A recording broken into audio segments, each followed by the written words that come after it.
Good evening. Good evening. If you do have a mobile phone, if you'd like to put it on silent, please, thank you.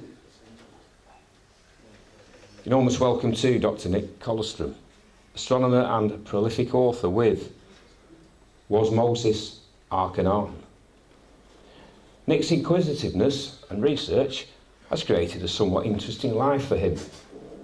Some of his talks attract protests, some have had to be cancelled at the last minute in an outright attack on free speech. His tenure at University of Central London came to an abrupt end on the back of his investigations into 9/11, 7/7 and World War II. Nick has no problems asking questions and publicising his findings in the quest for truth. And a number of his books are available tonight and on his website. Please welcome Nick Kollerstrom.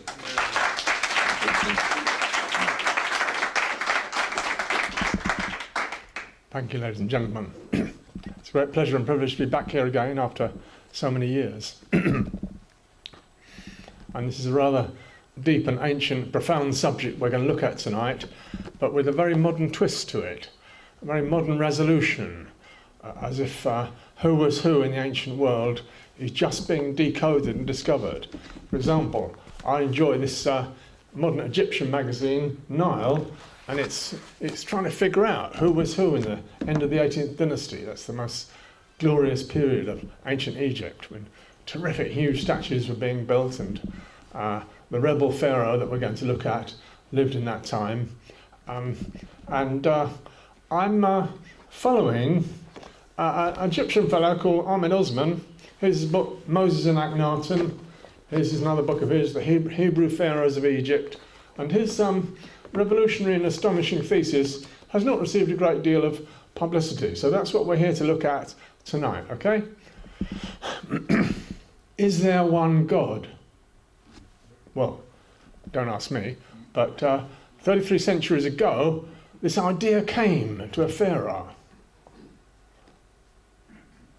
There were so many gods in Egypt, there was a bewildering variety of them all over the place, and depending how far up the Nile you were, who had created the world, you know. There are different creation myths, and a marvellous variety of deities to help you live and help you die, and there was terrific ceremonies. Boats would sail down the Nile, totally clad in silver and gold, with chantresses singing in praise of the different gods, and a terrific amount of beer and wine and food offerings to the gods. It was a time when religion was fun. And this glorious period of ancient Egypt is the what's called the 18th dynasty. And well, the names aren't very memorable, but there was Amenhotep III was a great and glorious pharaoh, and he had a son called Akhenaten. And Akhenaten was the one to whom it occurred, wouldn't just occur, but he became convinced that a god called Aten, who was represented by the sun in the sky, was the creator god. And he was the only real god there was. And he started chiseling out from statues the names of these other gods around Egypt. And so his rule became rather stressful, as we'll see. The various priests of the main god of the estate, like Amun, didn't like this at all. And he was putting them out of business. He said, there is this one creator god, Aten, and we don't need all the others, you know, Isis, Osiris, Thoth, and they just got sort of shunted aside. And a lot of people feel it was a disaster for Egypt because the vast empire that had been established by his forefathers was going to pot. You know, he wasn't that interested in charging out with his armies and subduing the various provinces. He was, instead he composed a marvellous hymn to the one God, which we'll have a look at. And he built this lovely idyllic city with his true love, Nefertiti, who might have been his half-sister. There was a sort of tradition that we'd call incest that went on in ancient Egypt. The line of inheritance came through the female line, so the pharaoh had to tend to mean marrying his sister. That would happen somewhat. So those two set up this solar religion. And then, after only 17 years, he was kicked out. And was that the end of it all? Well, there's what people say, the greatest story ever told, that the Exodus happened around this time. And obviously the key fellow is Moses. Have you all heard about all your life? And his origins are extremely obscure. Nobody can find any record. The Bible says he was brought up in an Egyptian court, and maybe the story is that he was an Egyptian. And but there's no trace of any record in any of ancient Egypt of this fellow. And if you look at Wikipedia today, it says, oh, it's just a myth. So, as it were, the world is losing Moses as a historical figure, because so many things that people can't believe in nowadays, Red Sea, going on the mountain to get the commandments, getting manna from heaven, battling with giants, Rephaim as they come into Canaan. We can't quite believe any of this stuff now. So is Moses fading away as a historical figure? Are we going to lose him, right? So I'm going to try and present today a story. These characters look completely opposite. Obviously, you see immediately that the Egyptians shaved and the Hebrew prophets didn't shave. You see this immediate difference. Could they be the same person, right? So let's start with our story. The Hebrews, well, call them Hebrews, have been ensconced in part of the Nile estuary in the northeast corner of Egypt. Okay? Now just realise how the land of Canaan, which is where the Hebrews came from originally, is just round the corner, south coast of the Mediterranean, right? It's about a 2-week journey, or 10 days or so, from Canaan to go to Egypt. And so we're talking about a story of 40 years in the wilderness. That is, as we'll see, somewhere around the Sinai desert, or whatever they're doing during the Exodus. So that land is called Goshen. I don't know if you can see it there. And the story we'll come to of Joseph, who's a man of deep intuitive intelligence, and he can read dreams and give sage advice. He somehow gets into Egypt and meets the pharaoh, and Pharaoh's really impressed by him, and he invites his family in. He says, bring your whole family with you, and you can have some of the most fertile land.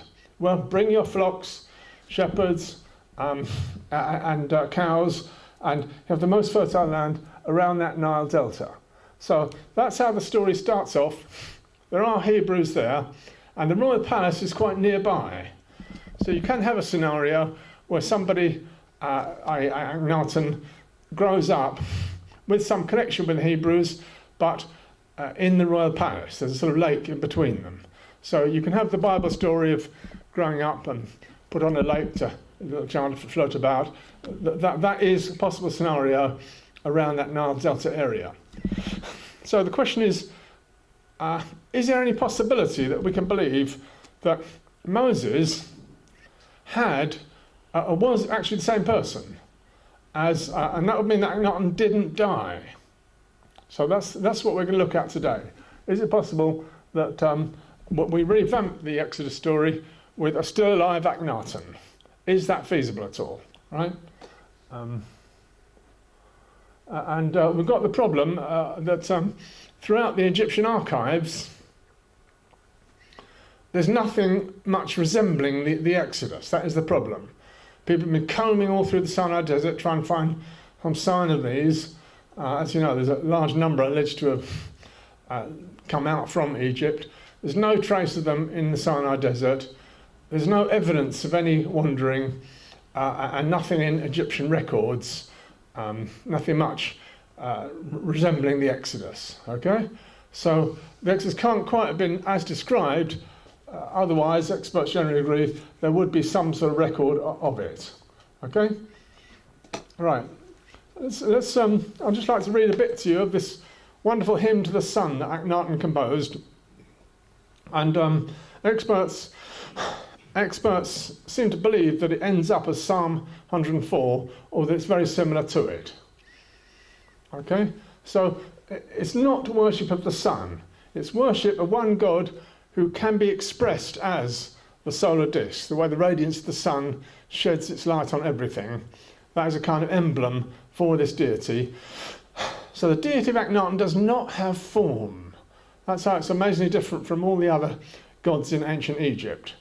All the Egyptian gods had these extraordinary pictures of animal heads and of gods, and Akhenaten had a universal creator god that did not have form.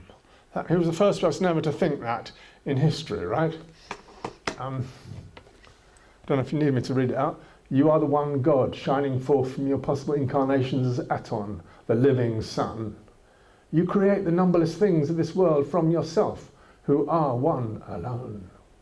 And each eye looks back and beholds you, to learn from the day's light's perfection.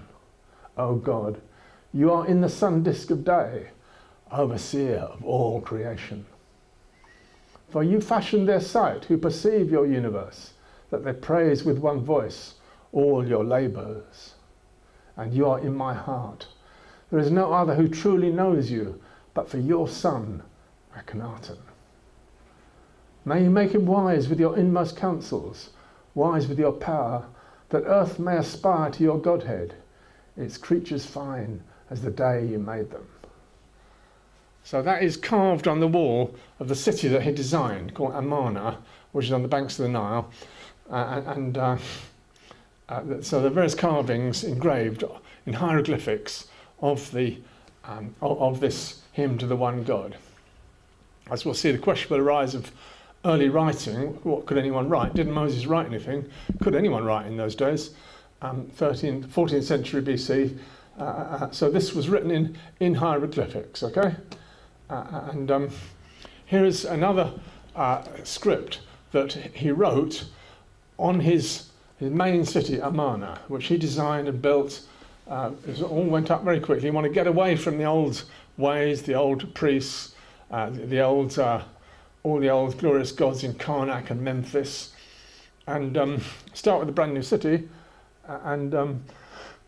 So that's him doing some ceremony to Aten, and he says he's going to live in Amarna forever. Some hope, okay.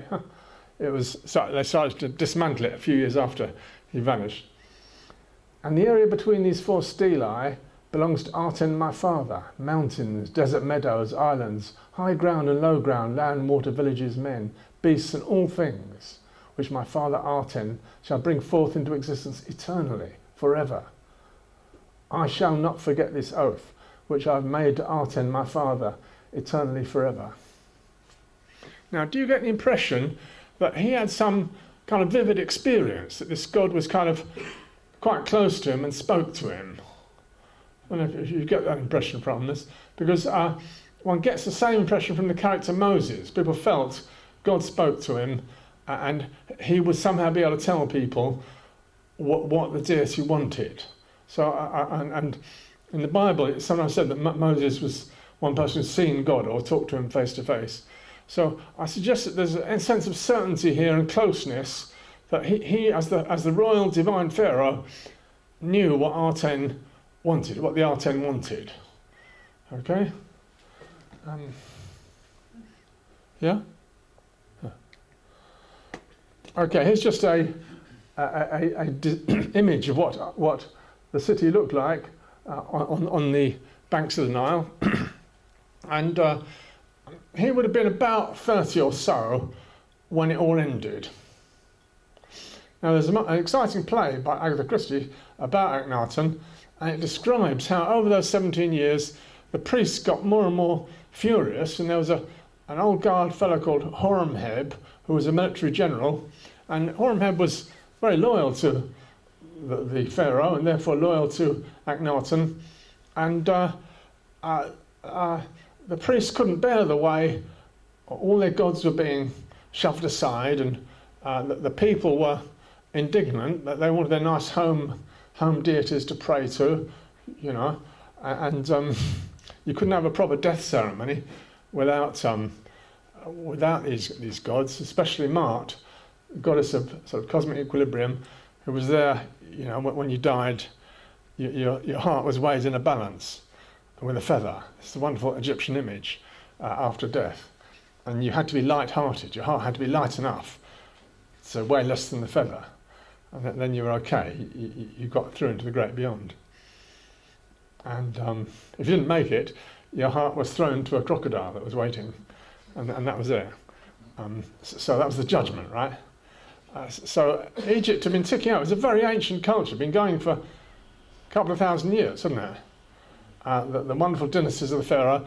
And it had this amazing characteristic that it didn't change very much, did it? They managed to keep it all going because the structure was so firm.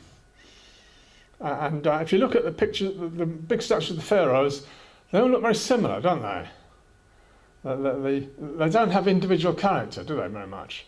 They're just as this is Ramses the First, or this is Tutmosis, this is Amenhotep.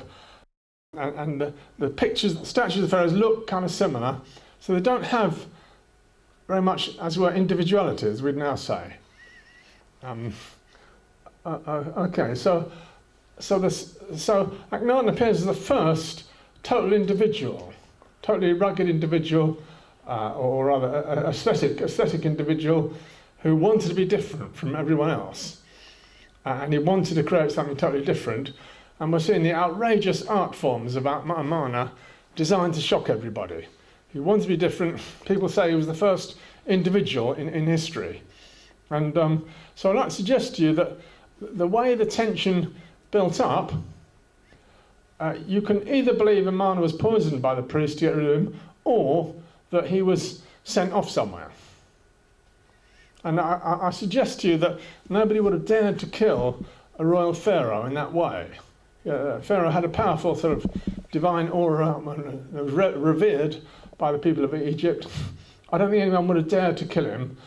And the various people around of the 18th dynasty related to him, like the young boy Tutankhamun, Nefertiti, Horemheb, the old general who was loyal to him. So it's much more likely they would have told him, look, you've just got to go.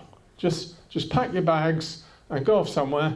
And we'll see there's somewhere in the Sinai desert called Sarabit al-Qadim, which was a great source of copper and turquoise mines in the Sinai desert. And Ahmed suggests that that's where he was sent to, and he would have stayed there for a while. So I'm suggesting to you that after those 17 years, he still had a future. He was only about 30 odd years old, okay? Right, here we see an image of some of the glorious deities of ancient Egypt that Akhenaten was getting rid of. And this is Isis and Osiris pictures here. And one of them is immortal. It's quite difficult to see who is the god and who is the mortal in these Egyptian pictures. And I think the world is fascinated by this wonderful art of ancient Egypt, even though we can't make any sense of it at all. Okay, so these gods had stories to them, whereas the Aten that Akhenaten worshipped, there wasn't really much of a story to it, was it? He was just the one creator god. Okay. Now, intense arguments go on amongst Egyptologists digging in old tombs. And the ancient Egyptians, you'd almost say they were obsessed or fixated on death. That's the way it appears to us. They built majestic tombs with huge artwork all around the walls. And the mummies were terrific, gold-plated. And it seems to us pretty obvious that the more glorious stuff you put in a tomb, the more quickly it's going to be robbed, And that obviously did happen. But anyway, that was what they did. So by looking into tombs and what is inscribed on the tombs, the modern Egyptologists can slowly sorting out what's going on. Here's one, the hunt for Nefertiti, and it's becoming gradually recognised by Egyptologists more and more clearly. They've known for some time that there's no body of Akhenaten, okay? That's very crucial. And for a long time they've tried to make out a tomb called KB55 had his body in it, but it's pretty obvious, all sorts of analysis, teeth and stuff, that body was only about 20 years old. And actually, it's his brother Semenkare in that tomb. And Zawi Hawass, the Egyptian minister in charge of the antiquities and stuff, has gone along with this hoax, trying to make out that the body is there, because they don't want funny theories. How could a major Egyptian pharaoh just not have a body there? Because for the Egyptians, burying the bodies of the pharaoh, that was a big deal. It was a very big ceremony, very important, and even though he was the rebel pharaoh, he was the outcast rebel pharaoh, still they would have had to have a proper funeral. So there's no body of Akhenaten. That's slowly coming to face this fact. But also, more recently, there's no body of Nefertiti either. Now, these two were centrally involved. Nefertiti was greatly loved. She seems to have had some royal divine pedigree or heritage. I think there's many statues of her as there are of Akhenaten. And so she was greatly sort of loved and revered by the people, and especially with the Amana religion, she and Akhenaten were kind of mediating this divine power. So if her body isn't there either, well, what the hell is going on? Well, let me suggest to you that those two go out into the Exodus. One of them is called Moses, which just means Egyptian word, just means the son of. So it's a kind of like Tutmosis, the son of, or Ahmose, the pharaohs with the name Mosh, Moses in them. It meant the son of, his Egyptian term. As the psychoanalyst called Sigmund Freud, he in the 1930s, he wrote this book about Moses and Akhenaten, and he realised, he said Moses is an Egyptian, he said it's an Egyptian name. So he's the first person to really cotton on to this, okay? And Nefertiti was Miriam in the Bible story. Miriam is the sister of Moses. So I put it to you, those two, we can see how those two go out into the desert and persuade a whole lot of people, Hebrews, to follow them. Okay? So this is the fellow in the tomb. His body's in the tomb. He's actually the father of Tutankhamen, seems likely, though that's not really essential for our stuff this evening. But he was also revered at Aten. It was a family thing. It wasn't just Akhenaten. This Semenkare was also I think he was pharaoh for about 1 year after Akhenaten disappeared. Then he was probably bumped off because he was an Atenist as well. They wanted to get rid of the old Aten cult. You see, once they'd got rid of Akhenaten, they basically didn't know what to do. There was absolutely no precedent guiding them. And the people immediately kind of inheriting were also Atenists. The people inheriting, Semenkare, brother Akhenaten, Nefertiti, his wife, maybe sister, and then the Tutankhamen, who was then too young, that's wait for years, but they were all Atenists. But they all revered the sun, the solar creator god Aten. So there was a great problem with Egyptian priests. They didn't know what to do, okay? Right. So I'm going to suggest to you this evening that when Akhenaten is growing up, initially he's given this name, the same as his father, Amenhotep. He's given the same name, Amenhotep IV. So that just followed in the pharaonic dynasty, okay? Then he decided, no, he was the servant of Aten, so he changed his name, Akhenaten. When he was thrown out, there was what's called the Amana dynasty. People have just mentioned at the end of the 18th dynasty, they were the Amana dynasty, and they're all regarded as contaminated by this cult of Aten. So what happened was pretty amazing. The priests decided we're going to blot all these people out from history. So these three or four pharaohs were just blotted out until the end of the 19th century when they were rediscovered. Okay? And a chap called Horemheb, who was a general, he became a pharaoh, by marrying one of Akhenaten's daughters, he was recognised, he was okay. He helped to bring the country together again and restore the old religion. And him was accredited a very long reign, as if he'd ruled through all those years, after they blotted out the memory of Akhenaten. So when Akhenaten, they didn't need to refer to Akhenaten, they couldn't say his name. He was not allowed to use the royal name anymore once he'd been chucked out. That was the royal pharaonic name, he couldn't use it. So they just called him the criminal of Amarna. Okay? That was the official Egyptian for like 3,000 years. If they wanted to refer to him, that's all he would be. He lost his name. And then he became known, the Hebrew name Moses. I'm arguing those four people, those four names are the same person. Okay? And Moses just means, it's Egyptian word meaning the son of. Okay. This is a glorious bust of Nefertiti, now in a Berlin museum.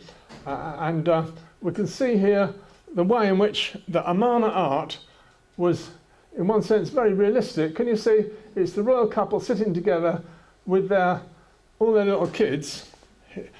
He had 6 girls, 6 baby girls, and no sons. So that was another sort of fairly catastrophic part of his reign, in the sense that he didn't have anyone who could succeed him as pharaoh. But he had daughters who people could try and maybe marry. And you can see them here. Now this is shockingly different from any previous Egyptian art. See Nefertiti here and Akhenaten, they're in a kind of family setting, and the radiance of the Aten is bestowing life upon them. Just to remind you that it wasn't just Moses for the Exodus. Let's have a quote from the Bible, the book of Micah. "For I brought thee up out of the land of Egypt, and redeemed thee out of the house of servants. And I sent before thee Moses, Aaron, and Miriam." So Miriam is enormously important in the Hebrew tradition of going through the wilderness, coming out of Egypt. And Aaron is referred to as a brother of Moses. Akhenaten didn't literally have a brother, but they would have grown up together in the royal palace. Can't quite name him in Egypt, but they would have grown up together. And as we'll see, Aaron had better Hebrew for speaking to the Hebrews than Akhenaten, who wasn't sure if he could remember it properly. Right, here are just some pictures of Miriam within the Hebrew tradition that she inspired people. And the idea of being a prophetess, it's very unusual in the Hebrew tradition. I suggest that is related to Nefertiti having been the high priestess of the Aten religion. Okay? That's just a suggestion I'm making. Right. Experts, because there's so much destruction of what happened with the Aten, with the Amarna period, they hacked out all sorts of names and inscriptions all over the place, because they wanted to blot out the memory of it. So it's so difficult to reconstruct where Nefertiti came from, and was that originally her name? There is, it's credible and possible that she was the sister. And this is what Ahmed Osman's saying. She must have been the daughter of the father, Amenhotep III, that's the father of Akhenaten, so that Akhenaten could become the pharaoh. He had to marry that royal, the eldest daughter. Okay. Now, I said the 18th dynasty was complicated. We don't need to, this is somebody trying to reconstruct it. I don't expect you can read that. I'll just point out some bits. This is the father of Amenhotep. And then Amenhotep III, he's a very glorious king. And some people think the biblical character of Solomon is modelled upon him. Huge palaces he built, loads of gold everywhere, horse stables. and a vast empire from the Nile to the Euphrates. Okay, in this period of these pharaohs, the world's greatest ever empire had been achieved, from the Euphrates and east right across to the Aegean Sea in the west. It was over the whole known world, really. Egypt had this terrific empire, and it had this terrific wealth because of an enormous amount of gold coming up from Nubia in the south of Egypt, right? So Amenhotep had a peaceful reign. He managed to keep his empire together by diplomacy and giving of gifts, rather than without having wars. And that's partly because he had a lot of gold to offer everybody. So he's an archetype of the wise ruler of a huge empire with peaceful diplomacy and building glorious temples, okay, and having loads of wives and concubines. So that's a kind of almost a mythic image, but it did really exist. And you might want to believe that the biblical character Solomon, there's no trace of any evidence for him in anyone's found in Israel that, as we'll see, is modelled on him, right? So you get Amenhotep, then you get Akhenaten here. You get his brother, who only ruled for, mentioned, only ruled for 1 year. Then Akhenaten, Nefertiti. Well, let's just say that there's Tutankhamun, who comes from Smenkhare. I think that's all we need, really. I want to try and keep this simple, so you don't just feel bewildered by it all. Here's just a few of those people, those same people I've just mentioned. Okay, right. Much earlier on, see, this is the 15th century BC, you get the mighty warrior, Moses III. He established the vast empire. I think he was the great-grandfather of Akhenaten. He went up to the Euphrates and conquered, and he also went to Canaan and stayed at Jerusalem and conquered in Canaan, established Egyptian base there for centuries, which was enormously important for what was happening there. And the stories of David as establishing that vast empire are quite possibly memories, the Hebrews, of that pharaoh. Right, then you get Amenhotep. I just put in roughly the years in case you're interested. So these three, I put in red, these are what's called the Amarna dynasty. The Amarna dynasty pharaohs, and they're the ones who are covered up for 3,000 years, okay? They were unknown to history until the end of the 19th century, when people started being amazed to rediscover them. And what I think is interesting about these three is that all of you would know and recognise their faces. Okay? So totally distinctive. I mean, the mask, say the statue of Nefertiti, you'll always remember it. The face of Akhenaten and Tutankhamun. You'll always remember them, right? It's distinctive individualistic art. Whereas all of the centuries or millennia of Egyptian statues before and afterwards, you won't be able to recognise any of those of who was who. You won't know. Is that Ramses the first or second or third or whatever? They all look more or less similar. Do you know what I mean? They don't have individuality like these guys do. Anyway, so Horemheb has, nobody's sure quite how long the reign is, but that basically ends what's called the 18th dynasty, and that then, in the sense that there's nobody can inherit the crown after that. Ramses I was in charge of that delta of Egypt, the town called Ramses. Horemheb put him in charge. So he was a military general. He was in charge of looking after an area of the Nile Delta where, according to the Bible, the Hebrews were put to hard work, making bricks and all that. Ramses would have been in charge then. And after Horemheb passed away, Ramses then, he was a military general, had no royal blood in him. He then started the 19th dynasty. Okay? So that is quite likely as a time when the Exodus happened. So I recommend, you just want to remember, around about 1300 BC, the event called the Exodus did really happen, perhaps rather smaller numbers than the Bible says, but I suggest somewhere around then, and I'm suggesting, this is the key part of the argument, that Akhenaten, after he was deposed, and Nefertiti, she was queen with Akhenaten, she was co-regent, and then after he was deposed, she was, this is rather amazing, she was made queen by herself. I think she was given another name, but she was, because very high status, they let her rule for several years. Was it? 3 years. So it was a tumultuous period, end of the 18th dynasty, those two would have led or initiated the Exodus somewhere around this period, either maybe Horemheb or possibly Ramses. That is the key part of the argument. Okay, right. Now, I'd like to come on to this character called, in the Bible, Joseph.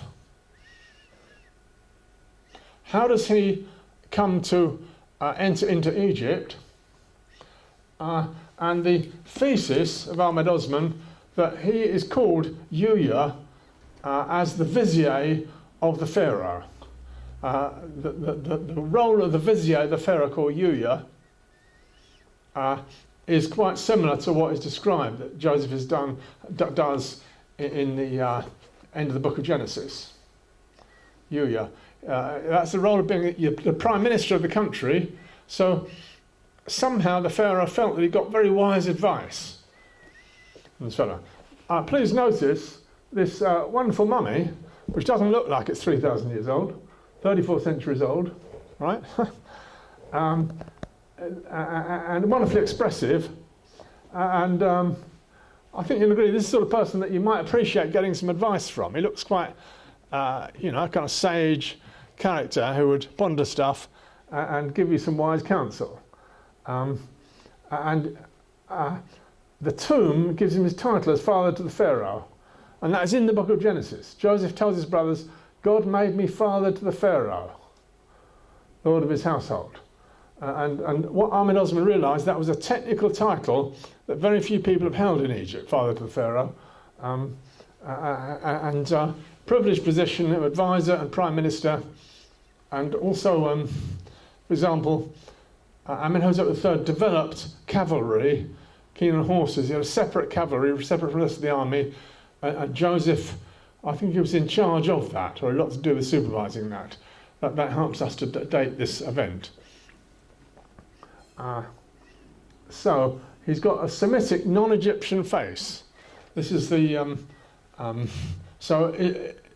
Is this where a Hebrew bloodline comes into the Egyptian royal dynasty?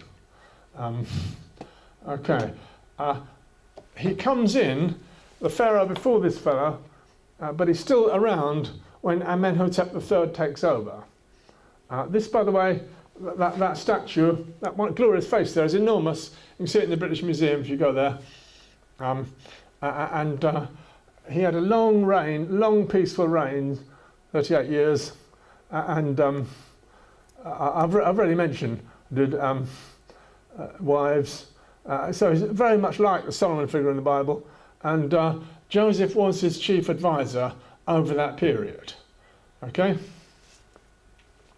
And he married Tai, T-I-Y-E. Here's another picture of Amenhotep's rule. This is a time when, as it were, religion was fun, and the culture, women were highly honoured in this period of Egyptian culture, and they were in charge of a lot of the music, dancing, and events for the ceremonies of the course of the year. It says, some calls him Egypt's dazzling pharaoh, that he was getting lots of sort of sexy pictures of women are shown during this dynasty, and people generally having a good time with wine, women, and song. So,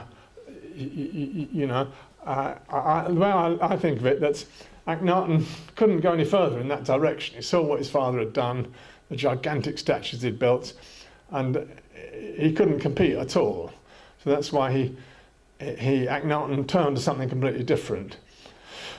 He said the divine cannot be expressed in stone statues. It cannot be expressed in form. He reacted and gave us something utterly different. Okay? Okay. Now, this figure, the wife of Amenhotep III, was called Tai, and so this is the mother of Akhenaten. Okay? There's some pictures of this remarkable lady, and in particular, the ones you see here are found. It's a statue at this temple, Serabit al-Qadim, in the Sinai Desert. It was found by Flinders Petrie a century ago, and that is remarkable evidence or suggestion of a place where Akhenaten might have been and might have stayed during his exile, years of exile. That his mother's, face of his mother's there. And the suggestion is being made. Nobody's quite sure who her parents are, or it's thought to be Yuya as her father. Yuya is the father of this lady, Tai. Okay? Egyptologists accept that Yuya is the father of Tai.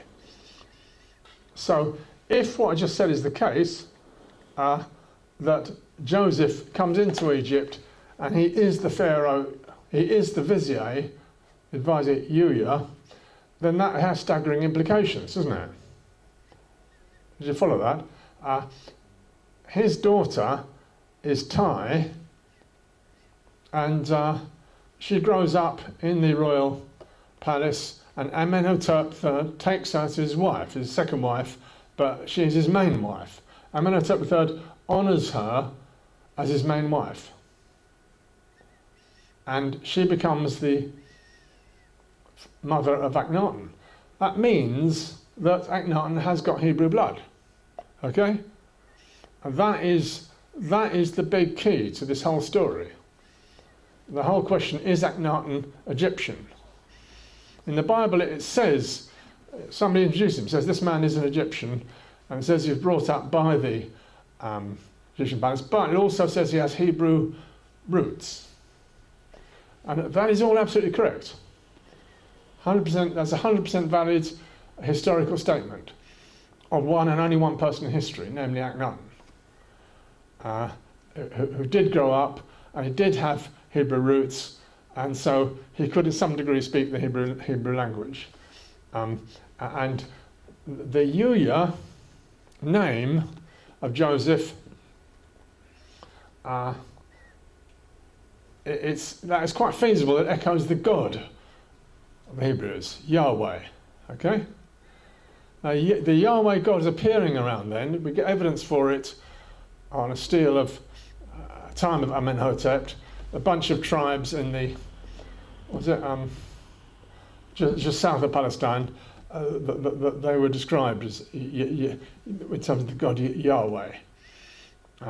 Edom or Midianites, they're described as revering the god Yahweh. So the god Yahweh appears about this time.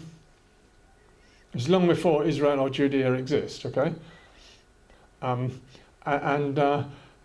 It's quite feasible that Joseph is called Yuya because that is the name of his god, Yahweh. And apparently in his tomb there's all sorts of different attempts to spell it, so they weren't sure how to spell it or pronounce it maybe.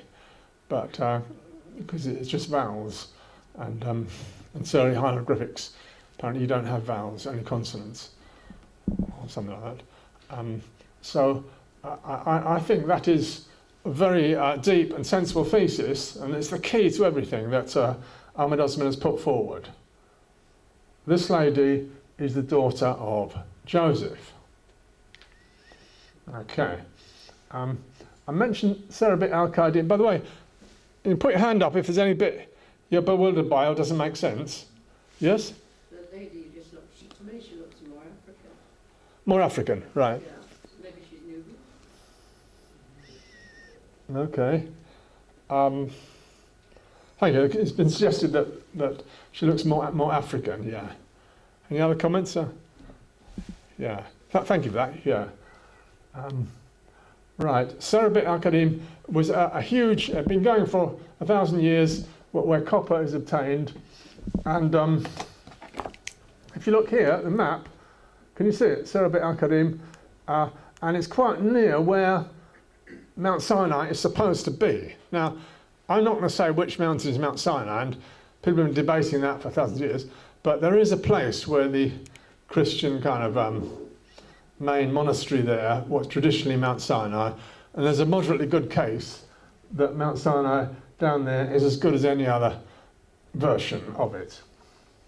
And there's a whole lot of complicated arguments based on the Bible of exile, of where on earth did they go, how do you know where they went when they went out of Egypt, and experts are guided here by the names. The book of Exodus gives a lot of, the Bible gives a lot of names of old places, which experts try to link up with the ancient names the Egyptians had for those places, right? So that's quite an obscure and difficult endeavour, but that's been going on in great detail. I mean, there are always endlessly papers coming out about the Exodus, and I think it's convincing that going down this route here near the Red Sea does echo the place names you're given in the Bible, and they then come to Serebit al-Qadim during the Exodus. Okay, so this is, so I've said two things. First of all, that this is most likely to be where Akhenaten was sent to when he retired as a pharaoh. And secondly, 20 or maybe 30 years later, when the Exodus actually began, that is where they went to. A whole lot of evidence about stuff that will be constructed. If you want to construct, say, the Ark of the Covenant, or a whole lot of ritual gear for the priests to wear, which is described in great detail in the book of, I think it's Numbers or Exodus, that would have been the place to do it. You can't just do it in the desert. All the equipment and the fine linen stuff would have been there at that centre, and there would also have been a place for smelting copper and doing construction work. So I think that the evidence looks that it's a very crucial part, if you want to believe the Exodus happened, this particular part of the world. Okay.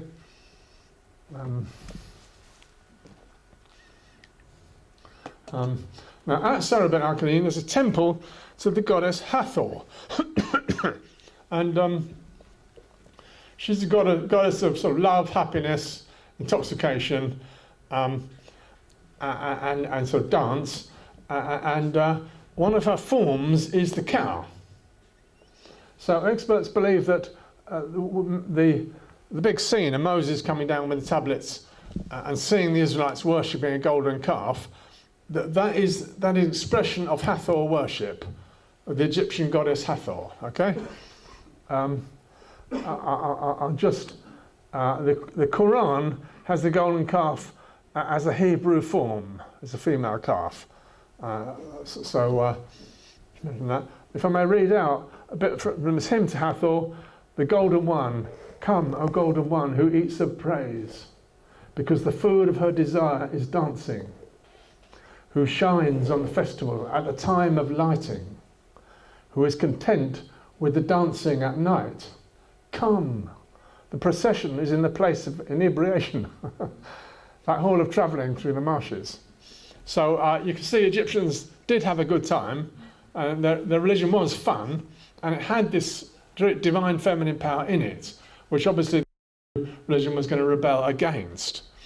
So that image of Moses, smashing the tablets and punishing the Israelites because they worshipped Hathor, that is very much patriarchy arriving and turning away from the Egyptian reverence of divine feminine power.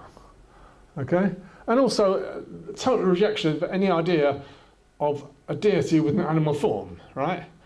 Just like the ancient Greeks thought the Egyptian gods were ridiculous because of their animal forms. you get in the Hebrew text a total rejection of, say, this cow being here as being a goddess Hathor. Right. Now, it was the normal Egyptian practice when the pharaoh travelled, say going out for a war or something, he would take an ark with him, and this would be borne by the followers, and inside the ark would be some sort of image of the god. Say, we looked at Moses the third, the great warrior. He took the god Ammon with him, and that was felt that the god was coming with you if you had an ark with an image of the god contained. Okay, so and you can see that I did two cherubim at the top here. Now you can't. I don't think you can have an Exodus where they just take some royal ark and walk out. That isn't conceivable. But it is conceivable that the pharaoh, that Akhenaten, would say, okay, if we're going somewhere, Akhenaten and Nefertiti, you do need a royal ark, some sort of ark to express or carry or embody some sort of divine power. And people have suggested that the lady, Linda Eckenstein, she's a great scholar of the last century, and she worked with Flinders Petrie, who was the great archaeologist who really discovered all the stuff about Serabit al-Qadim. By the way, there's an exciting book, if you want to read Lawrence Gardner, Lost Secrets of the Sacred Ark. He has a lot to say about Serabit al-Qadim. He gives quite a good outline of the whole Amen Osman thesis with Akhenaten, and has a whole lot of exciting ideas about what went on at Serabit al-Qadim, and emphasise, he says a whole lot of all the apparatus and equipment there has been confiscated. Not quite sure who's taken it all. It's all rather bare there now if you try and go. But it did have a whole lot of very interesting kind of laboratory and technical stuff there, in which would have been suitable for making the ark, right? So I'll just read, this is what Linda Eckenstein said. She worked with Flinders Petrie. She wrote this site, the first recorded Semitic inscriptions. As we'll see, this is a very early Proto-Semitic alphabet, and some people think this might be the earliest alphabet in existence. If you want to believe that the Ten Commandments were written down in the sort of 33 centuries ago, then you've got the question, well, what language would they be written in, you know? And that's far from easy, but it's around this area it would have happened. And what we call Proto-Semitic inscriptions are found on the walls around this area. Okay, a major temple complex, have we seen Temple of Hathor, adjacent to a complete mining and manufacturing facility, living quarters, you can smelt metal, workstations and a crucible, and if you want to believe that all the stuff described in the book of Exodus was made for the priests to have, or maybe even just making swords or whatever, and make swords, that is the place, and it's about the only place where it could have happened. If you want it to happen outside Egypt, because they wouldn't have permission to do it all in Egypt, this, I suggest, is a place where it has to happen. And she then also says priestly garments, all this fancy yarn, precious stones, curtains, that could have been found there. Yeah, okay, great, let's have a tea break, yeah.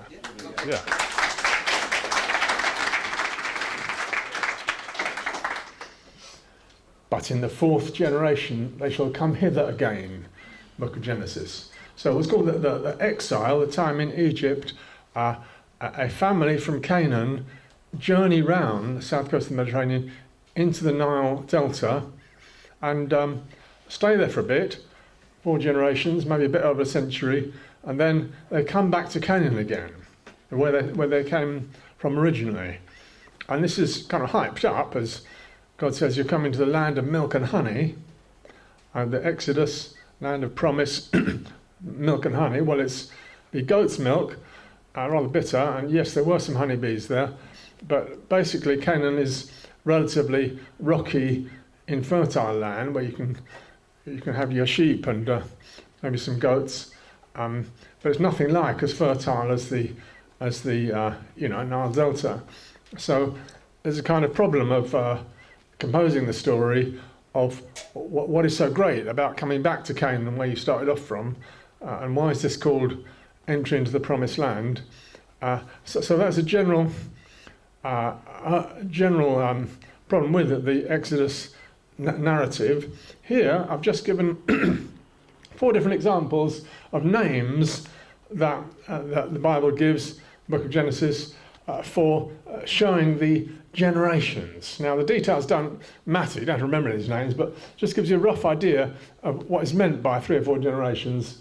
The brother of Joseph was called Levi. He had a son, and his son Amram was the father of Moses. So that gives you an idea of 4 generations, and we've got several examples of that. So it wasn't a much longer period, as is sometimes said. Okay? So over those 4 generations, what happened? Now let's look at what Ahmed Osmond reckons happened in Egypt over that same period. See if you think it's credible. It's for you to make this decision, okay?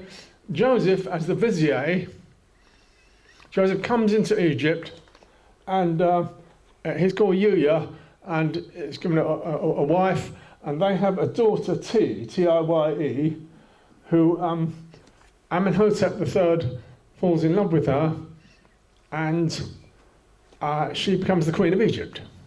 So it's an amazing privilege. She's a very powerful queen. You can see here in the Cairo Museum how glorious she looks, right next to her hubby. Okay, those 2 produce Akhenaten, and when he's quite an old man, 60, 70 years old, he then, as it were, turns into Moses. Okay? So this is a story of people with Hebrew blood. That's the amazing story. That's the amazing part of this story. And I'm suggesting to you that what you're looking at here is a duration of a bit over a century, which is roughly similar to what the Bible gives as the period of the exile. Okay? Now, when God, at the burning bush, Moses is in Midian. He's married to his wife. Is married there, and it's with the what's his name? Jethro. Jethro, a priest, married the daughter of Jethro, and he's as it were in exile. This is the time I've described as when Akhenaten was staying at Serabit al-Qadim, and years go by, and as the 18th dynasty draws to an end, there's no longer any legitimate heir. God says to him, look, you've got to go back and liberate the people. You've got to, they've got to leave Egypt. And Akhenaten says, pardon your servant, Lord, I am slow of speech and tongue. That's when he's told he's got to speak to the Hebrews who are up in Goshen. Okay? So we bear in mind here that in his youth, in his childhood, he's brought up with his Hebrew community, so he could dimly remember it. I suggest to you that is the meaning, and that's the first, as Mr. Osman has explained to us, the first time we grasp the meaning of those words. It's not that Moses can't talk, really. It's not that Moses is somehow tongue-tied. No, of course he isn't. It's that Akhenaten has difficulty in remembering the language of the Hebrews, and his so-called brother, foster brother Aaron, is better and can do it. So this might be partly why Aaron is so important for this whole concept of the Exodus, that he can actually speak the lingo. You see that I've noticed that the Bible has, it does describe Moses as an Egyptian, and it does say he was brought up as a Hebrew prince, but it also explains how he had Hebrew roots. And I think I've tried to argue that applies to only one person in history. Okay? Now, Sigmund Freud, he wrote his book Moses and Monotheism in 1930s, and he realised that the Aten, when Akhenaten did go to talk to Hebrews, he said, "Look, if you want me to lead you, I'm afraid there's only one God." Remember how dogmatic Akhenaten was? And the God is Aten. And in Hebrew, that became Adon. This is what Freud argued. In the Hebrew language, Aten becomes Adon, Adon. And Adonai, it just means my God. So the name Adonai is my God. It becomes my God in the Hebrew language. And there's a possibility also that Akhenaten saying, okay, if you want to have this other God, Yahweh, you write, that's the 4 syllables, tetragrammaton, but you're not allowed to pronounce it. Okay, so that's the sort of Jewish tradition that the name, that holy name, must not be pronounced. This is just a kind of suggestion, what Akhenaten is suggesting that the deal was. You don't pronounce that name. There's only one name for God if they want Akhenaten to lead them. That was Freud realised that. Freud didn't actually say Moses was Akhenaten, because nobody was clear at that time that there was no body buried of Akhenaten. You have to realise that fundamental fact before you make the identity. But he did say he was a Egyptian gentleman brought up in the royal court, and he was under the influence of Atenist, of Akhenaten's court and Atenist ideas. Right. I just nice quote on Freud's book I rather like. He's philosophising about the whole thing, and remember Freud's an atheist, right? Yeah. Whence did this tiny and impotent nation derive the audacity to pass themselves off for the favourite child of the sovereign Lord? Okay, this extraordinary feature of Jewish religion that they believe the creator of the universe picked them out, and so Freud is wondering how that happened. Okay, okay, so he says Moses was an Egyptian, which we basically agree with, and he points out that amongst the class of what's called in the Bible the Levites, they've got Egyptian names. And this is, we can give a bit more detail here. It's what Ahmed Osman argues. No time to go into any detail, but these are high priest people in the Aten religion at Amarna. A chap called Merari II. In the Bible he's called Merari, and Panhazi in the Bible is called Phinehas. So these become priests in the new Hebrew religion. They become high priests, and the Levites become the priestly class.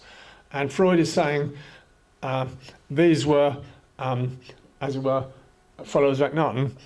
And the way I would put it is that when the Exodus took place, there was a whole lot of Hebrew workers who had to do some hard labour in these cities, Ramses, where they had to build and make bricks for the temples and stuff. But also, there was a whole lot of people from that city of Amarna that had been closed down. This wonderful city that Akhenaten built, a whole lot of people, and there would have been loads of gold and silver in that city, right? So closing down that city, they would cart away the monuments and stuff, so there's not much left of it, and use the bricks for other purposes. Closing down that glorious dream city of Amarna, there would have been a whole lot of the priestly class and various people still loyal to Akhenaten, who had a load of gold and silver. Okay? And they made a bit secret about this, but they would have joined in the Exodus. So this is, as it were, the Levite class who are priests in the old Aten religion. So I suggest you've got these two different groups, very, very different groups coming together. One, the Hebrew kind of shepherds, and the other who were in that Amarna city.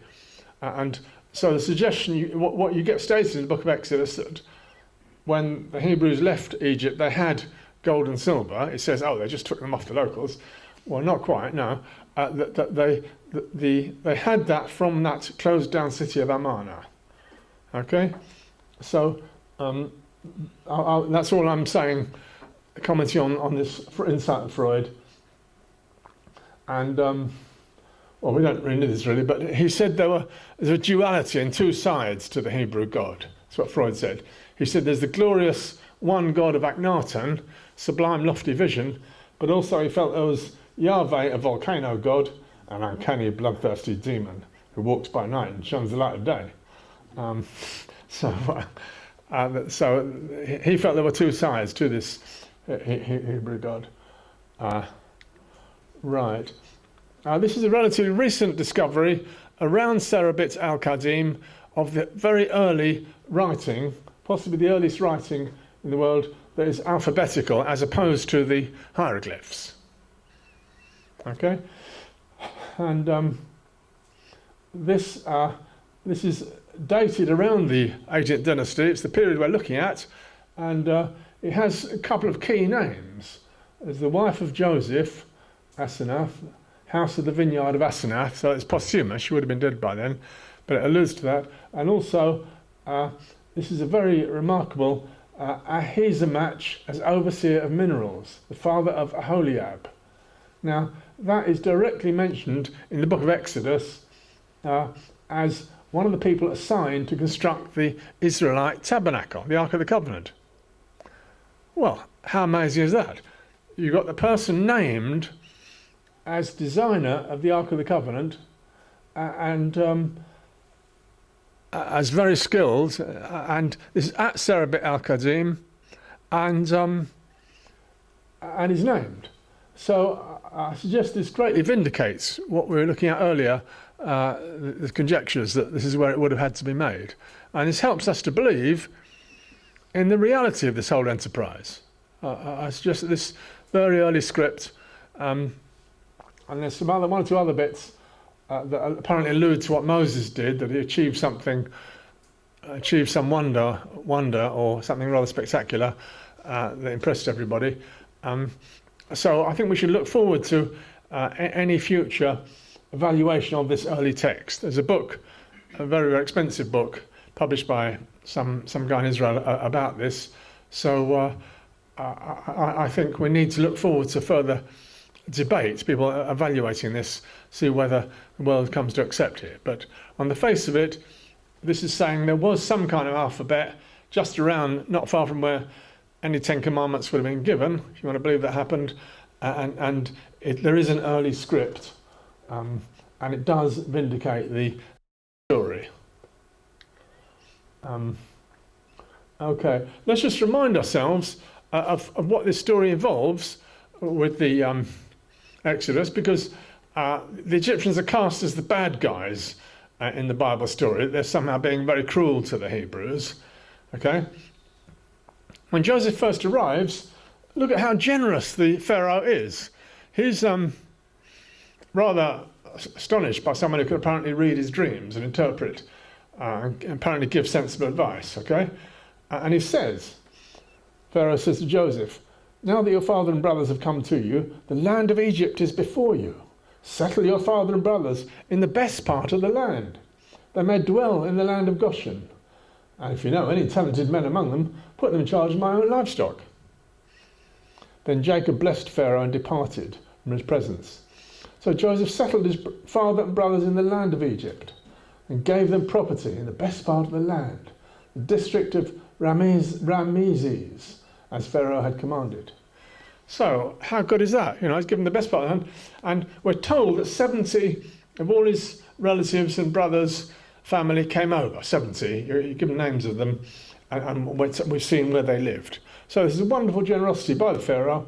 And then, but then a century later, it's all gone horribly wrong, and the Egyptians are the bad guys, and apparently the Hebrews have some hard manual labour to do. Let me emphasise, they were not slaves, okay? The Egyptians did take in slaves after battles. Defeated warriors would be brought back in shackles as slaves. But the Hebrews were not in that position at all. They were just migrant workers given a bit of hard work to do, and they've been moaning about it for 3,000 years. Okay, here is the likely route they would have taken, the Exodus. So there's been a lot of discussion, and I don't think we need to go into details, but the Hebrew experts seem agreed it's the Reed Sea. There's no Red Sea they cross. And indeed, there would have been no point in crossing the Red Sea. There's nowhere they needed to get to that involved crossing the Red Sea. Okay, they came out from the northeast corner of the Nile Delta, and they went around some lakes, bitter lakes they're called, and it was marshy. It was marshy, and if you want to believe some pharaoh was chasing them, then that pharaoh's chariots could have got stuck in the marshes. If you want to believe that. But it's definitely the Sea of Reeds. It's called Yam Suf, experts believe. And it's not a Red Sea, okay? So they go down that coastline, having water down the coastline of the Red Sea, and somewhere, if you think it would have been Mount Sinai, it's called Mount Horeb in the Sinai Desert. And I could add that at that time, there would have been a lot more grass and sources of water in the desert. I mean, however many you want to imagine was there, 1,000 or so, they could have had their cattle and sheep there. And centuries later, around 10th century, camels started to be introduced in that desert. And apparently they would sort of nibble their way through everything, and it would turn into the desert that it is now. But before that, there were much more sources of water and grass growing around that. Climate change. Well, possibly, yeah. And you got Jethro with he was a shepherd around there with his flocks in that general area around the south part of the Sinai Desert, and that would also apply to Canaan though as well. Fertile land. Yeah. I'm not really confident, but there were climate changes in this story. Yeah. Okay, so here's God saying, "Did I not bring Israel out of Egypt?" So this is the heroic journey that they make, and I'm going to suggest the numbers are rather smaller than is given.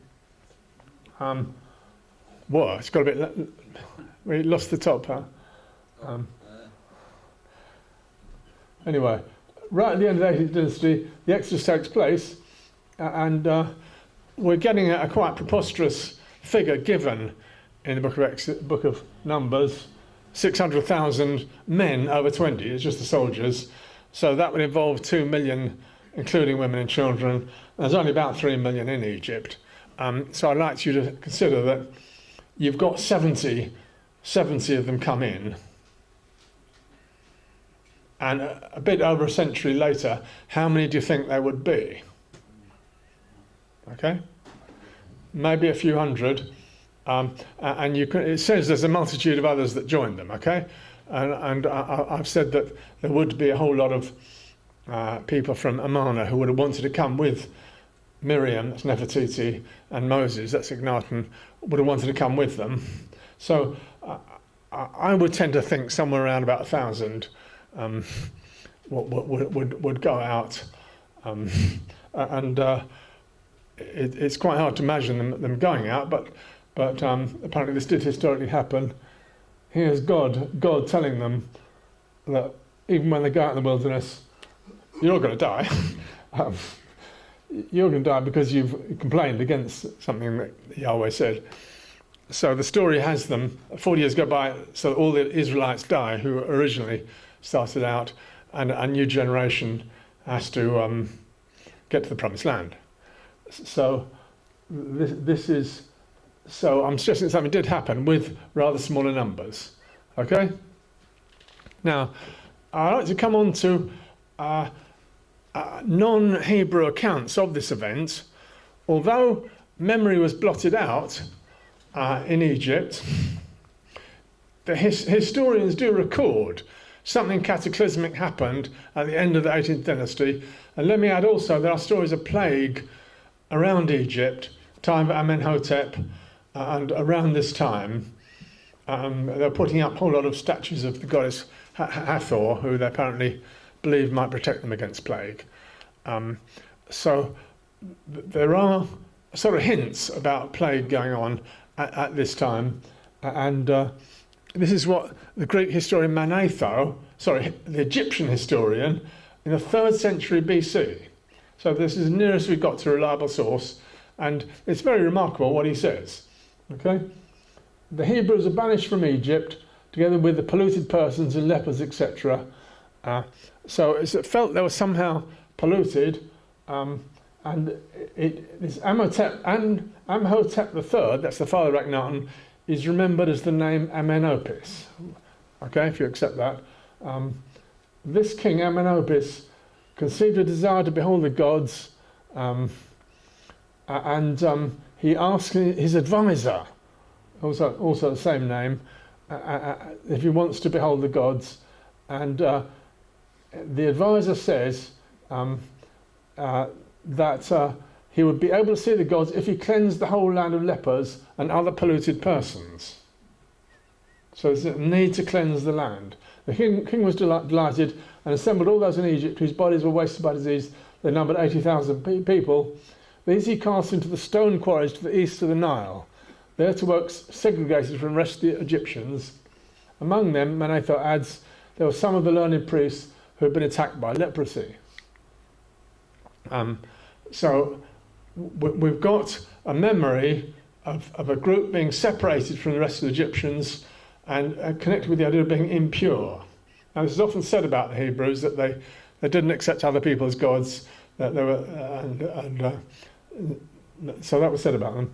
And when the men in the stone quarries had suffered hardships for quite a while, they begged to be allowed to live in the deserted city of the shepherds, Avaris. That's an old city around the Nile Delta, okay, Avaris. And he consented. This was dedicated to Typhon. I think he was rather shady sort of god, who tends to be the bad guy in stories, Typhon. They appointed as their leader one of the priests of Heliopolis called Oaseph. Okay? Now, what he's remembering here is that Moses was not the original name of this person. So he calls him Oaseph, and this guy's going to change into being Moses later on in Manetho's story. Okay? So the leader of this group is a priest of Heliopolis called Oaseph. Well, that's quite impressive, because Akhenaten was running a solar type religion of Aten. So he remembers this as Heliopolis. Okay. First of all, he made it a law that they should not worship gods prescribed as sacred in Egypt, but should sacrifice and consume all alike, and they should have intercourse with none save those of their own. So they avoid contact with other people. Frames laws like this completely opposed to Egyptian customs, and make ready for war against the king. And then he's got a peculiar memory of some connection with Jerusalem, which is obviously rather confused. Jerusalem hardly existed in that period, but it shows this is a story about the Hebrews. The shepherds had been expelled, a city called Jerusalem. The priest was a native of Heliopolis named Oaseph. When he joined this people, he changed his name and was called Moses. Well, that is pretty amazing that Manetho has a memory of somebody who's a high priest of a solar religion, and he changes his name to Moses. Now, from our point of view, we would say Akhenaten realised that if he wanted a future for his vision of one God, the Hebrews were the only people who were going to go for it. So he joined them, he had to join them, because they would accept his fundamental core certainty and belief that there is one God, and this God is without form, can't be depicted as animal or any form. The Hebrews would accept that. Okay, that is what we're seeing, or I'm suggesting really happened. And I'm saying that Manetho has an extraordinarily good memory of this. So that he calls Oaseph, guy who was originally Akhenaten. Okay? Now, we could look at a couple of comments people made on Manetho's history. Freud just comments about leprosy. The insult frequently hurled against them, that's Hebrews, in ancient times that they were lepers, as in Manetho, must be read as projection. They keep apart from us as if we were lepers. So it's not literally that these people were lepers, but it's just a way of expressing that they keep apart. And historian, top expert on this whole area, Donald Redford, says the figure of Oaseph Moses is clearly modelled on the historic memory of Akhenaten. Now that's about the nearest you can get to an academic acknowledging that these two are the same people, or who are interconnected. He's credited with stopping the worship of all the gods, and in Apion, that's a historian, a Greek historian, Apion, of championing a form of worship which used open-air temples oriented east, exactly like the Aten temples of Amarna. That makes sense? He has, apparently Apion, the Greek historian, has said that this rebel figure had open-air temples that faced east. And that is the way Akhenaten designed his Aten temples in Amarna. So you've got a memory here of not of a pharaoh wanting to chase the Hebrews and stop them, bring them back again. That's what the Bible says. They weren't allowed to go out, and the pharaoh forbade them to leave, and then chased after them to bring them back again. No, that isn't what they remember at all, is it? Let's have one more. Here's the Roman version of the Exodus by a historian called Tacitus. He's a top Roman historian. Let's see what he says. Now, most authors agree, so he's reviewing a variety of ancient authors, Tacitus. Most authors agree that during the plague in Egypt, the pharaoh advised by an oracle to purge his kingdom by transporting this race into other lands, since it was hateful to the gods. So the Hebrews were searched out and gathered together, then, being abandoned in the desert, while all others lay idle and weeping, one of the exiles, Moses by name, warned them not to hope for help from gods or men, for they were deserted by both, but to trust to themselves. So there's several different historians, Manetho, Egypt, Apion, Greece, Tacitus, Rome, who have an account of the Exodus whereby the Egyptians were, as it were, pushed the Hebrews out, or glad to see them go. So we don't have any other account that the Pharaoh wanted them to stay and chased them with his whole army to try and stop them leaving. They did race right across the desert, the Red Sea, to try and stop the Hebrews leaving and bring them back again. That is not found outside the Old Testament. Okay? So I suggest that this is something that happened in real history, and well, it's up to you to decide, but that may be a better way of seeing what made them leave. Obviously, we don't know the motivation of why a group of people want to go out in the desert. Okay. Right. Now, I'd like to come to a bit more of the story that Amenhotep has told. There's one bit that I said earlier that actually didn't make much sense. When I said the bit about Joseph, he had a daughter, Tai, who grew up and married the pharaoh. That would seem quite impossible, wouldn't it? That a stranger coming into Egypt could then marry the top, most glorious pharaoh of Egypt. So, at the moment, let's address that now. How could such a thing possibly happen? So if I go on a bit longer, this takes us back I'm just telling you Ahmed Osman's story now, which makes sense to me, right? What is it the book of Genesis starts off with that is a remarkable and extraordinary thing? It starts with the figure of Abraham, and he's got his wife who's his sister, Sarah, and they can't conceive, they're infertile. He's some sort of army general or whatever, and they go to see the pharaoh. And Abraham says to Sarah, look, you're very beautiful. You are a woman beautiful to behold. And so to avoid getting me into trouble, let's pretend that you're just my sister. So the pharaoh fancies her and says, look, can I marry you? So she says, yeah. So they get married. So he's in bed with her. And then God turns up. And God says to the pharaoh, oh, you wicked man. The pharaoh says, what's the matter? And God says, oh, you're in bed with another man's wife. The pharaoh says, what? Nobody told me that.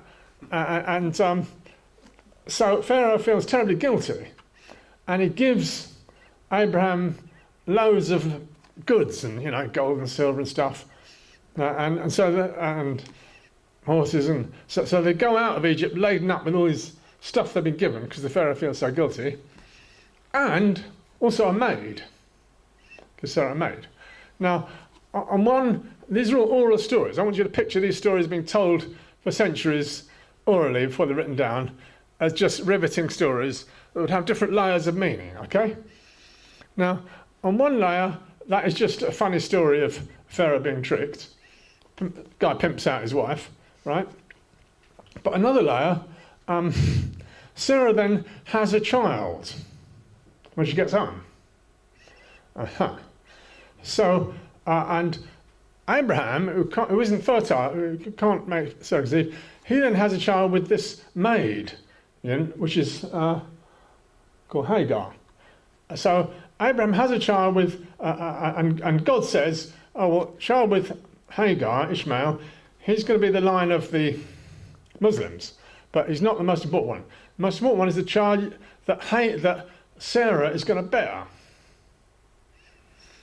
And and what Ahmed Osman is saying, this is clearly the child of the Pharaoh.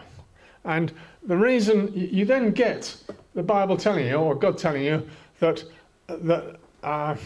from the line of Isaac, kings are going to be born, the world. And I'm talking about empire and kings born. And your descendants having a great future. And then in the stories that go on with Jacob and Esau, we talk about the birthright. We never explain what is the birthright. These are just a bunch of shepherds, aren't they? What's this about a birthright? So the story really makes sense, I suggest, if you accept that Sarah has conceived a child with the mightiest monarch in the world. It's not just a king, it is the monarch who rules over the vast empire from the Nile to the Euphrates. And she has got his child, Isaac. And my covenant I shall establish with Isaac. So this is an interaction. Well, I put it to you, the whole Old Testament becomes interesting when you realise this is an interaction between Egypt and what later becomes Israel, where the narrator is very shy of telling you the full Egyptian dimension of the whole story. And wants to sort of blame Egypt and so on. So it doesn't want to fully acknowledge that, or clearly say that this child has come from the Pharaoh. So you've got a royal bloodline here. And I put it to you, that is why Joseph could actually go into Egypt, because he had Egyptian blood in him. And he could meet with the Pharaoh and become the advisor, because he had this royal Egyptian blood in him. And his daughter could marry the Pharaoh, this is the punchline, because, assuming the Pharaoh realised this lady has got my grandfather's blood in him, has got real royal Egyptian blood, that would enable the marriage to take place. So I suggest that this makes sense of why Joseph's daughter Tai could marry the pharaoh, the most glorious Egyptian pharaoh, Amenhotep III. Okay, so that is very much the sort of dramatic core of the story that Mr. Osman is telling about how Amenhotep came to be through the interaction of Hebrew and Egyptian traditions. Okay, so in retrospect, we can see that Akhenaten was, well, he's been described the most remarkable of all pharaohs and the first individual in human history. He stood out, he wasn't afraid to be different. He broke the mould. His shocking Amarna art, which is very much distorted, most pictures you've seen of him are enormously distorted, as if he was like a woman with a huge belly or his head was elongated. A bit like people felt when Cubist art came in, you know, the last century. Nobody really liked it. It was designed to shock. So yeah, Bit like modern art. bit like modern art, it is, yeah, designed to shock. So the Amarna art period, it fascinates people today because it's so individual and so different. So he wasn't afraid if everyone thought he was funny or different. Yeah, so that they made history, those two, and he was also described as an idealist dreamer who actually believed that men were meant to live in truth and speak the truth. I've suggested to you this evening that he didn't die when he chucked out, when his vision came to an end of his city he built, and that he did have Hebrew blood in him, and he did rejoin the Hebrews, and they did go out, and they did come into, centuries later, they came into Canaan, okay? Perhaps I could just outline that they couldn't go straight into Canaan. Why not? Why didn't they just do a 2-week journey and go into Canaan? It was part of the Egyptian Empire, Canaan. They couldn't just have. He couldn't just have turned up. He would have grown his beard, right? Akhenaten grew his beard, so somewhat in disguise. He didn't look like he used to look like. Had a big beard, but still, I don't think he could have. Him and Nefertiti couldn't just have turned up in Canaan. So a whole lot of time. Those two died. They passed away, and you get other generations. And the Hebrews do really spend time around what's called Midian, I think, which is, if you picture it, as the just southeast of Canaan, on the east side of the Jordan River, south of the Dead Sea. Saudi Arabia, yeah, north part of Saudi Arabia. That seems to be where they spent a while. And that seemed to be where they came into. So they came in to the east part of Canaan, and there was competing power struggles. Later on in the 10th century, there came the people of the sea, the Philistines, who were the sea people from places like Crete and so on, and the battles are told in the Old Testament. There was the great empire of Assyria at that time. As the Egyptian empire waned, the Assyrian empire grew stronger, and you got the northern kingdom, or what later became Israel, was centered on Samaria, and south of that was Judea, and in Judea was Jerusalem. Okay, and if you consider that the 10th century BC, I suppose that's the era of Solomon. Ever since the 6-Day War, the Jews in Israel have been digging everywhere, looking for Solomon's temple, looking for any evidence of the vast empire of Solomon, and especially this remarkable scholar, Israel Finkelstein, who's a Hebrew scholar, he spent a lifetime as an archaeologist looking for any sign of Solomon's temple and couldn't find it. There's absolutely not a cup, not a bone, no trace whatever of Solomon's temple, his vast empire. And they keep thinking they found something like, oh, this is his horse, where his stables are, Megiddo. This is the horse stable of Solomon. Well, no, that was a century or two later. You get breeding of horses. In the 10th century, period of Solomon, there's just nothing there. And David is just some sort of hill bandit who he does manage to take Jerusalem. And Jerusalem then is just a little village which sells olives. There's nothing resembling any ability to build a huge temple. You know, any temple that was built there was built up north around Samaria. Somebody called King Ahab. Hezekiah. Omri, the Omri dynasty. That's the first dynasty founded in Judea. In what becomes Israel. Israel doesn't last very long because it tries to resist the Assyrian Empire. It gets wiped out, and only Judea survives. So around about 7th century, you get, as it were, people who come to be called Jews or regarded as Jews in Judea, and Jerusalem starts to develop.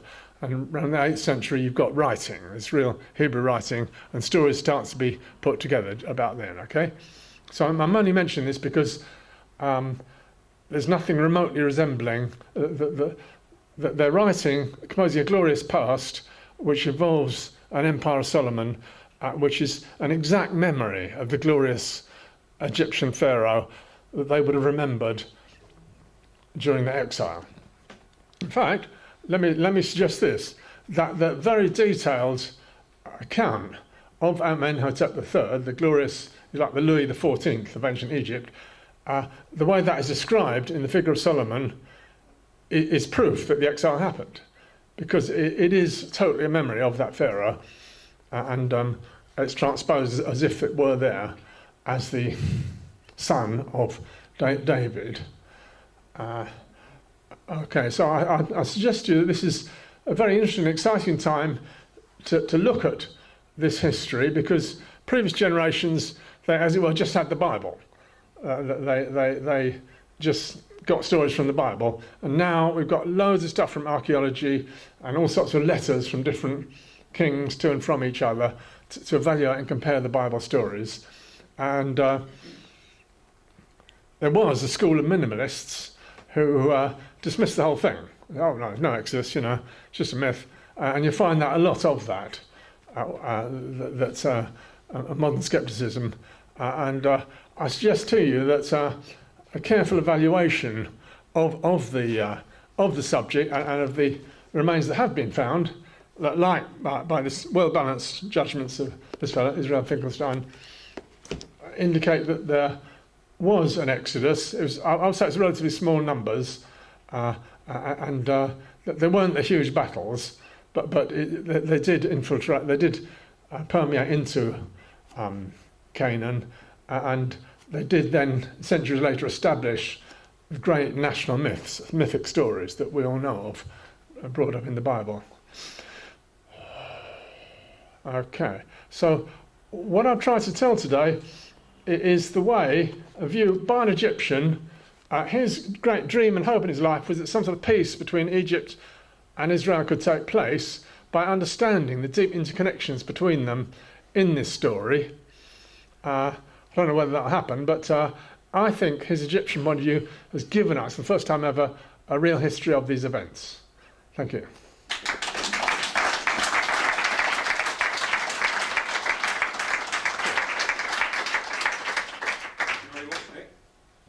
Any questions, any comments? Yeah, Joseph went into Egypt. He was sold by his brothers. Yeah. So he didn't have to be related to Egyptians at all. He was created as a slave. Yeah. And sold. Yeah. And I think it was Potiphar that bought him. He saw he was a smart lad. Yeah. And he let him run his house, and then his missus tried to have it off with him. And, right. And then she betrayed him, so he got chucked in jail. Yeah. And then Pharaoh had this dream, yeah. and nobody could interpret what it was. Yeah. but so somebody that had been in jail with Joseph remembered him. Yeah. And he interpreted the dream. Yeah, thanks. That's the Bible story. Yeah, right. What about it? And the dream was forecasting a famine that was going to Yeah, come. yeah, Dead cows. yeah. And what was the other one? Right. Anyway, dead wolves. Anyway, he was forecasting a famine, so he made Joseph the boss man over getting ready for. There are going to be so many years of plenty, and then there were going to be so many years of famine. So when the Yeah. What's the question? Have you got a question? Yeah. Yeah. Well, I haven't questioned, but Moses. Well, you chopped me off with Joseph, so we'll finish with that then. Anyway, Moses was an accepted name in Egypt, probably before Moses was called Moses. Not exactly, old chap. Moses was, it meant the son of. So it would go with something else, like Tutmosis. So Moses by itself, it would be regarded by Egyptians as quite incomplete as a name. Well, you've just qualified what I said Tutmosis was a name already. Oh, right. Okay, but yeah, thank you for sharing with us the Bible story of Joseph as a man of extraordinary integrity and vision who altered the course of history. Yeah. Well, he had some brains, and he was sold as a slave. He wasn't related to the Egyptians. He was sold as a slave, yeah. That's what I'm saying at the start. And the princess named Moses because it was a Tutmosis. What was the name that the pharaohs would call a possible pharaoh? Because she couldn't have any children, maybe. Well, somehow, yeah. Okay. Thanks very much. Yeah. Anyone else? I'd like to lighten the mood if I can. Yeah. That doesn't half look like an Ariana Grande singing into a mic. Oh, right, yeah. Or Right, any yeah. black singer. In fact, I've got a microphone just like that in Right. my recording studio at home. Right, that's, yeah, It's not yeah. a bit too far away from the mic though. Right, thanks, yeah, yeah. Which God was it who promised those people somebody else's country? Was it Yahweh or the Ark?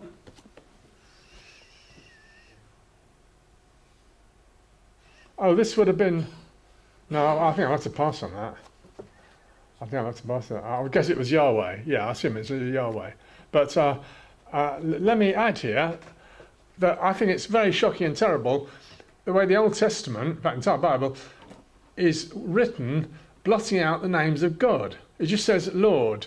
There's wonderful names of God, like Adonai, Yahweh. There's various names of God, quite a few. To answer your question, we'd want a translation of the Bible that actually gives you the names of which term is used for the deity, which personally I feel is very important, especially if you've got this theme of Akhenaten coming in with a name of the god, and with the alternation of Moses and God at the burning bush, there's a question, what is your name? What name shall I say to call you by? And so I think that's a very interesting question, which if we could have a translation of the Bible that kept in the names of God would be of great interest, yeah. Well, God wouldn't tell him, he just said, I am. I am that I am, yeah, that was his name, yeah. Well, the No, you... is fairly recent constructions. Sorry, can I... Have you got any evidence that Moses had extraordinary powers? From pharaonic line? Can you clarify that question a bit? Sorry. Any evidence that Moses... Well, a lot of people, perhaps in this community, believe that the pharaohs were quite an advanced... Oh, yeah, I think they were, yeah. I think they were, yeah. Yeah. And that Moses, Akhenaten, would have had these powers. I think he would, yeah. Technological powers, and taken them with him. Yeah, I think he would. Especially, he had his staff, that royal sceptre, which had a bronze serpent coiled around it, and that was his royal staff. And rituals that only the pharaoh could perform were done using that staff, and they were very important. There's a story in the Bible about Aaron and Moses having a staff, and as if it had some magical properties, turn into a serpent or something. But what the historical reality there is that the staff was used for rituals. They were called the Sed festival rituals, and they regenerated the pharaoh in the land of Egypt by doing them properly. So, I mean, I personally feel that the whole of Egypt did have some sort of magical type technology that we can't really understand now. They're sort of gone. What they didn't have was kind of logical, rational discourse or thought, as the Greeks brought it in. That you don't get that kind of thing in Egypt, but you do get a belief in divine powers all the time, and they're very much praising and using these divine powers, and that is like a central reality of their lives, I would feel, yeah. And that's partly why I suspect that nobody bumped off Akhenaten. I think they would have dared to do that, you know, as a royal pharaoh. Yeah. Would it be fair to say that a lot of the purported Jews that populate the world today, especially the higher echelons, are descendants of Canaanites, especially when I look at some of the symbolism in the cities around the world that seem to date from the Canaanite period? Poor. Well, we've seen how a rather small number is involved in the exile, and that then became the national myth, somewhere around the 7th century, when they started getting a nation together that wanted a national myth. How many were there of them? I don't know. I mean, I tend to accept that the modern Ashkenazi Jews are not Hebrew at all. They're Khazarians. Yeah. I tend to accept that. Khazars aren't Hebrew either. No, they're not. Right, correct. Yeah. Well, the modern Jew really is not a Hebrew. They admitted it. Well, the European Jews aren't. I don't really. All the trimmings, but he's. Yeah. Any others? Any other questions? Is that all? Yeah. Hang on, chap. Yeah. Anyone else? No. Okay. One last one. Last question. Thank you. No, just a minute. I'll just.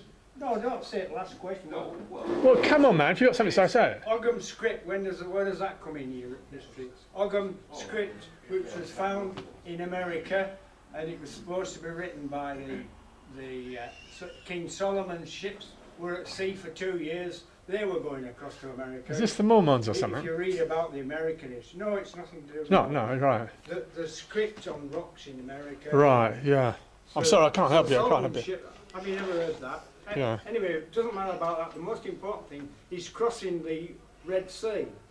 There's an American research all what you'd be talking about. Yeah, there has. Yeah. And he's done a DVD. Yeah, there is. Yeah. And both those two, one's the Red Sea and the other's the Gulf of Aqaba, the second one. Yeah, Gulf of Aqaba, yeah. But in actual fact, they're both the Red Sea because yeah, they are. Yeah. The Gulf of Aqaba. It's fine. Can I reply? So that was cross. Can I answer? Yeah. Says, yeah, I know. I heard that. Yeah. Can I answer, please? Crossed the second piece, and the geology of it was deep, and then where they crossed it comes up right shallow. Yeah. Okay. Can I answer, please? He's been underwater. Hey, can you let him? Can you shut him up? And he's photographed the wheels, the chariot wheels. So, have you heard this? Yeah. I got the book. Yeah. Oh, that's all right then. May I say, I don't want to be dogmatic here. That there are Americans who have really put this. This is the eastern branch of the Red Sea. They crossed right over, went into Arabia, and there's a whole Mount Sinai there. Yeah, I'm just doing the best I can, looking at experts commenting on this and why they don't accept it. And I've given you here a very traditionalist view of the journey of the exile, that they didn't cross right over the Sinai Desert and then cross over the Red Sea in that way. I've given you quite a traditionalist view, but hey, let's talk about it. I don't want to be dogmatic at all. Okay? No, I don't want to knock you down at all. Yeah. I'm just putting other points. Yeah. Honestly, Yeah. Thank you. Right. Is that it? Okay. Thanks very much. Yeah. Yeah, Thanks very much. Yeah.